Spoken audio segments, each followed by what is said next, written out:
చాలా సంతోషం. నవరాత్రి అమ్మవారి ఉత్సవాల్లో భాగంగా ఈరోజు శ్రీరంగపల్లి డివిజన్లో తులజాభవాని అమ్మవారిని 5వ రోజు దర్శించుకోవడం చాలా సంతోషం ఉంది.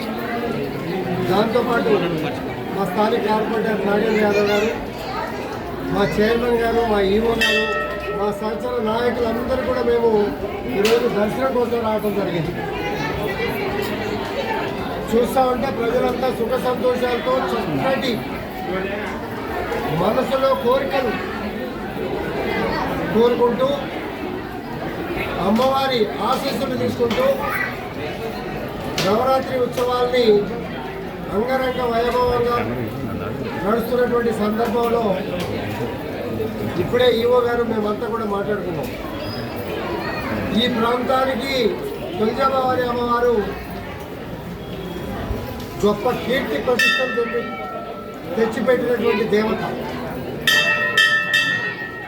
ఈ గుడి బ్రహ్మాండంగా మోడిఫికేషన్ కావాలా, ఈ ప్రాంతానికి ఆదర్శంగా కావాలనే ఉద్దేశంతో ఇప్పుడే మేమంతా కూడా అతి త్వరలో శంకుస్థాపన చేసే కార్యక్రమాలు మొదలు పెట్టాలనే ఆలోచనతో ఇప్పుడే మాట్లాడుకున్నాం. దీన్ని ఖచ్చితంగా అమ్మవారు కోరికలు తెచ్చే అమ్మవారు ఈ ప్రాంత ప్రజలందరికీ కూడా ఒక తల్లిలాగా చక్కటి ఆశీర్వాదం ఇచ్చి పంపినటువంటి దేవత. ఆ దేవత ఆశీస్సుల కోసం ఎప్పుడు కూడా 365 రోజులు ఇది దేవాలయం కడకలాడుతూ ఉంటుంది. ఒక అడుగు ముందుకేస్తే పండుగ ఇంకా డబల్ ట్రిపుల్గా ప్రజలంతా కూడా వస్తూ ఉంటారు. దాంట్లో భాగంగానే మేమంతా కూడా ఇక్కడికి రావటం, వారి ఆశీస్సులు తీసుకోవటం. అమ్మవారి ఆశీస్సులు అందరికీ ఆయుర ఆరోగ్యాలు, సంతోషాలు, చక్కటి అభివృద్ధి, చక్కటి భవిష్యత్తు ఇవ్వాలని చెప్పి మనస్ఫూర్తిగా కోరుకుంటున్నా.